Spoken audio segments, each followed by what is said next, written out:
की जय, कामतानाथ भगवान की जय, दुर्गा मैया की जय, सियावर रामचंद्र भगवान की जय, हनुमान जी महाराज की जय, शंकर भगवान की जय।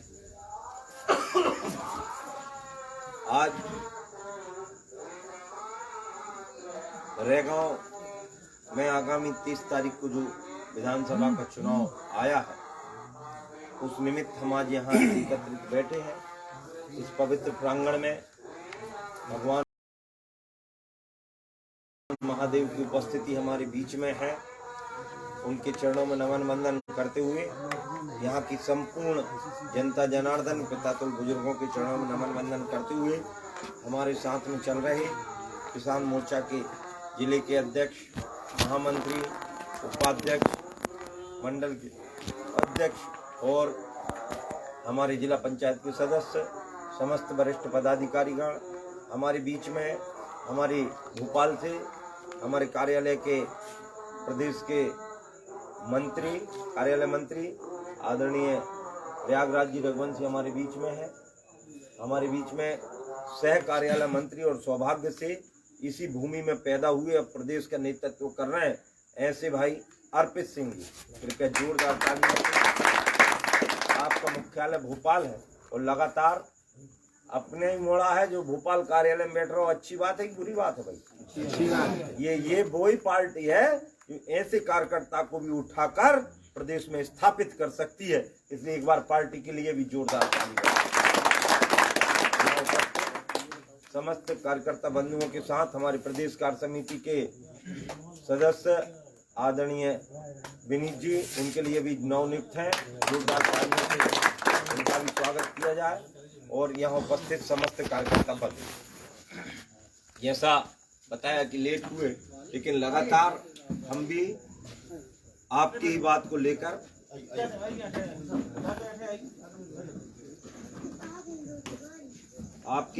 लेकर और विभिन्न जनता के बीच में जा रहे हैं। मैं तो 2-3 बातें आपसे पूछ के अपनी बात को आगे बढ़ाऊंगा।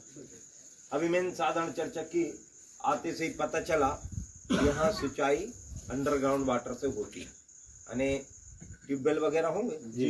गांव आसपास खेतों में है, हाँ, वही से काम चलता है। पूरी गर्मी डब्बल होती है, ट्यूबवेल और उनसे काम चलता है ये। लेकिन मैं आपके गांव में पहली बार आ रहा हूँ, लेकिन कुछ दावे मैं कर रहा हूँ।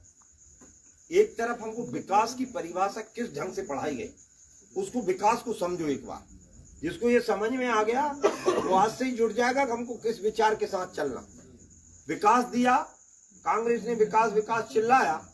आज से 40 साल पहले हमारे गांव में कितनी गहराई का नल या कुआं खोदते थे, पानी निकलता था। कितनी गहराई का कुआं खोदते थे 50 साल पहले?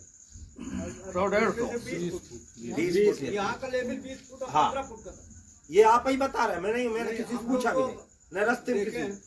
20 फुट का पानी 250 फुट पे चल गया और हम कह रहे हैं विकास हो गया। इस बात को समझना पड़ेगा सब। ये साधारण बात नहीं बोल रहा मैं, और हर कहीं बोलूंगा भी नहीं। लेकिन हमको, चूंकि हम किस विचार को लेकर, हम क्यों ये सब करने में लगे, न किसी से पूछना, 24 घंटे इस काम को करना, उसका मूल कारण विकास को गलत ढंग से परिभाषित किया गया। हमारा विकास हम जैसे ऊपर थे, पहले एक बाप होता था, 4-4 बेटों का पालन पोषण करता था। लेकिन धन रे अब का विकास, अब 4-4 बेटे मिलकर एक बाप को नहीं पाल पा रहे और हम कह रहे हैं विकास हो गया। हम कह रहे हैं विकास हो गया। पहले हम छोटे थे, लड़ते थे माँ को लेकर, ये मेरी माँ है, मेरी माँ है। जब बच्चे, आज बचपन याद करो, 2 भाई आपस में लड़ते, मेरी माँ मोर पहले जो कर मोर पहले वो कर। जब बड़े हो जाते, शादी हो जाती, तब भी लड़ते, ये माँ तेरे हिस्से की, ये माँ तेरे हिस्से की। यानी संस्कारों को भी खो दिया हमने गांव को भी खो दिया, हमने संस्कृति को भी खो दिया, हमने ईश्वरीय सत्ता से भी दूर रहे। हम बातें कितनी बड़ी बड़ी कर ले, लेकिन मंदिर की आरती में या भगवान के भजन में जो श्रद्धा आज के पहले हुआ करती थी, वो श्रद्धा नहीं करती। यानी विकास को गलत ढंग से परिभाषित किया जा रहा है। मैं आपको सीधा सीधा समझाने की कोशिश करूंगा हम क्या चाहें, क्या हमारा विचार। भारतीय जनता पार्टी साधारण विचार नहीं, विश्व का सबसे बड़ा विचार, और ऐसा विचार जो भारत को फिर से विश्व गुरु बनाना चाहता। तो विश्व गुरु कोई कहने मात्र से या भाषण से नहीं बनेगा। विश्व गुरु बनाने के लिए इस गांव के व्यक्ति को, जब मेरा गांव आत्मनिर्भर था, आत्मनिर्भर कैसे था, मैं इस गांव में पहली बार आया हूं, ईमानदारी से बताना भाई कि हम जितने भी बैठे हैं, हम ज्यादा ईमानदार हैं या हमारे दादा परदादा जो नहीं रहे दादाजी या परदादा जो नहीं रहे, वे ज्यादा ईमानदार थे, तुम ज्यादा ईमानदार? वो आवाज नहीं आ रही, पहले वाला पक्की बात, मतलब मैं पहले से ज्यादा बेईमानों से बात कर रहा हूं, है ना, गलत नहीं। और किन बेईमानों से बात कर रहा हूं? जब इंडिया टुडे मई 2007 का कहता है, इंडिया टुडे एक पत्रिका, भारत की जो पढ़े लिखे बच्चे वो जानते, विश्व भारत की सबसे प्रसिद्ध पत्रिका, वो कह रही भारत नहीं, विश्व का सबसे ईमानदार उपभोक्ता भारत का किसान और मजदूर है। तब मैं आपसे ये कह रहा हूं कि आप अपने आप को बेईमान मान रहे हैं पूर्वजों से। तब मैं कुछ और चीजें पूछ, एक बात बताओ, जमीन जायदाद उनके पास ज्यादा थी कि तुम्हारे पास ज्यादा? तुम्हारे पास ज्यादा है कि उनके पास? जोर से बोलो आदि, उनके पास। अच्छा, गाय बैल भैंस उनके पास ज्यादा थे, तुम्हारे पास ज्यादा? अच्छा, घी दूध उनके पास ज्यादा हो तो तुम्हारे पास? उनके पास। अब तो शुद्ध घी की तो बात छोड़ दो, घी और दूध बाहर से खरीद रहे हैं गाँव वाले, गलत तो नहीं कह रहा हूँ, घी दूध भी होते ऐसे। अच्छा, एक और बात बताओ, मेहमानी यानी मेजबानी, शादी विवाह या ससुराल में ब्याह हो जाए, मेजबानी वे ज्यादा करत थे, तुम ज्यादा कर रहे? अब तो तुम ससुराल में भी एक रात नहीं टिक पा रहे, अलग तो नहीं क्या? अच्छा, बाकी आगे बताओ भैया कि जब तुमरे सियाने ईमानदार थे तो जो जमीन जायदाद बनाई थी वह उनने अपनी पुरुषार्थ से बनाई थी कि लूट के बनाई? पुरुषार्थ। सोना चांदी भी उनके पास ज्यादा था, तुम्हारे पास ज्यादा? गलत तो नहीं कह रहा हूं, सोना चांदी भी उनके पास।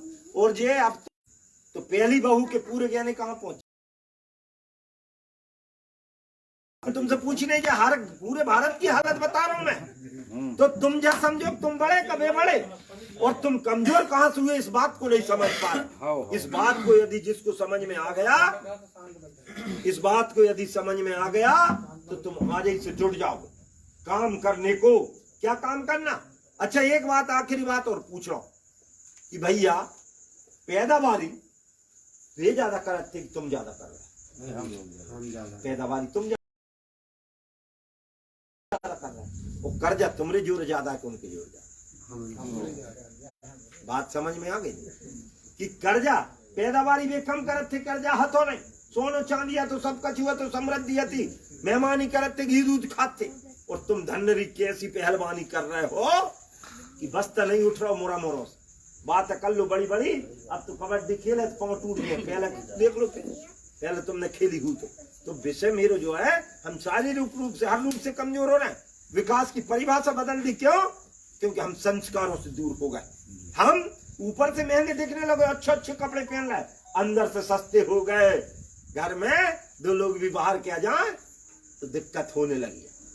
तो अर्थ इस बात को समझाना मैं इसलिए चाह रहा हूं, हम जिस विचार को लेकर चल रहे हैं ये वही भारत बचाने का विचार है। भारत बचाना कोई भाषणों से भारत नहीं बचेगा, ये भारत बचेगा तो गांव से बचेगा। ये मैं नहीं कहता, महात्मा गांधी से लेकर हमारे वेदों वाणी है, कृषि मित्र कृषस्व, ये ऋग्वेद में लिखा है, खेती ही करो, खेती ही कर्म है, खेती को सबसे महत्वपूर्ण माना। भगवान बलराम 33 करोड़ देवी देवताओं में एकमात्र देवता जो हल और मूसल रखे। मेरा आपसे निवेदन, इस खेती को बचाने का प्रयास, इस खेती को मिटाने का कलयुग में सबसे बड़ा काम यदि किसी ने किया है तो कांग्रेस ने किया है, और उस पाप को किसी को माफ नहीं करना है। उस खेती से दूर ले जाने का काम, हमारी खेती से जो हमारी हिस्सेदारी हुआ करती थी गांव की, हमारी 20 कुंटल, अब कल्पना कर, यही तो विसंगति आई कि हम अपने उत्पादन को तो बढ़ाते जा रहे हैं लेकिन उसका लाभकारी मूल्य नहीं मिल रहा, जिसके कारण मेरा किसान कमजोर हो। कोई किसान का बेटा किसान नहीं बनना चाह रहा, ये मूल लड़ाई है। कोई मजदूर थे, वो गांव के थे कि शहर के, गारा बना था, मट्टी का गारा लगा, ये गांव में शहर में अनेक पूरा घर कहां से बन जाता था? अब जो पक्को घर बन रहा हो, जाकि सीमेंट कहां से आ रहा हो? कहां से आ रहा हो? शहर से। लोग कहां से आ रहा हो? शहर से। लेटरिन की सीट कहां से आ रही? अने कुछ भी आ जाओ, अब तो मजदूरी भी एक दिन लेंटर डालवे कहां से आ रही? ईमानदारी से, देवी शहर से आ रही। जो धन निकासी का सिद्धांत जो भारत को विदेशी पद्धति से विकास करना चाहिए, यही तो बर्बाद करने का काम। आपको दिखता है कि एक भैया चलो जाए शहर में और मेरो सब घर को उद्धार हो जाए, ऐसे में काम नहीं चल रहा। गांव को विकसित करना पड़ेगा और इसलिए गांव में चाहे पानी की व्यवस्था हो, चाहे बिजली की व्यवस्था हो, इसको करने का किया कि 70 साल में कोई मेरे गांव में पानी लेकर आए, उसी ने विचार नहीं किया। इस गांव का मालिक 70 साल में नहीं बन पाए। तुम ये आबादी की भूमि में इतनी बड़ी बाखर बना के बैठो, पूरी बाखर एक भी धरे आओ। शहर की एक बैंक में 1 रुपया मिलेगा जाकर? नहीं मिले, क्योंकि इस बात को समझने में 70 साल लग गए। इसलिए पहली बार धन्यवाद देना चाहिए मोदी जी को, जिन्होंने कहा इस गांव के व्यक्ति को भी गांव का अधिकार होना चाहिए और जमीन का पट्टा देकर हमको भी इस जमीन का असली मालिक बनाने का काम कर रहा है। तो भारतीय जनता पार्टी की, तो राष्ट्रपति की, इसलिए मैं निवेदन कर रहा हूँ। हमने देखा 20 महीने में कई नीतियों पर बड़े बड़े लंबी बोल सकता हूँ, लेकिन बोलूंगा नहीं। मैं तो आज सीधी सीधी बात करने आया हूँ। एक तरफ तुम्हारी बहुत सारी समस्याएं, ट्रांसफार्मर की होगी, तुम्हारी अनुदान योजना जो कमलनाथ जी ने बंद कर दी हो उसकी होगी, तुम्हारी संबल योजना की होगी, तुम्हारी आयुष्मान कार्ड कितनी बड़ी योजना लेकर आए हैं। कई प्रकार की बातें हो सकती, लेकिन मैं आपसे एक बात कर रहा हूँ, ईमानदारी से बता, मध्य प्रदेश में सरकार कौन की भैया? कौन की सरकार? आवाज ही नहीं है, बीजेपी। और दिल्ली में कौन की सरकार? बीजेपी की।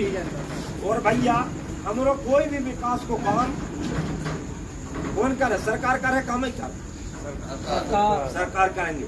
तो सरकार का सहयोग करके ही सरकार की सहायता की जा सकती है, विरोध करके ईमानदारी से सहयोग कर। इसलिए यदि अपना विकास तुम चाहते हो तो भारतीय जनता पार्टी को भारी बहुमत से, बात एक वोट की नहीं है। वोट को मैं क्या कहता हूँ, बहन और बेटी से कीमती होती। बहन और बेटी को जब अपन रिश्ता करने जाते तो सोच समझ के देते हैं, वैसे ही देते। कैसे देते भाई? सोच समझ के देते। इसलिए हम सब इसकी कीमत को जाने। जैसे बहन और बेटी को एक तरफ हमारा गांव की उन्नति खड़ी है और दूसरी तरफ केवल वर्ग लाने का विचार खड़ा है, राष्ट्र के विरोध का विचार खड़ा है। इसलिए मैं तो निवेदन कर रहा हूँ, आने वाले समय में 30 तारीख के लिए, केवल 30 तारीख की बात नहीं है, आज से जुट जाओ। आपके अन्य काम भी होंगे वो सब करो, खेती किसानी काम होंगे वो करो। रिश्तेदार नातेदार से यदि कह देना, यदि आप सच्चे राष्ट्रभक्त हो, क्योंकि देश, ईमानदारी से बताओ, कश्मीर की समस्या यदि मोदी जी नहीं होते हल हो जाती? आवाज नहीं।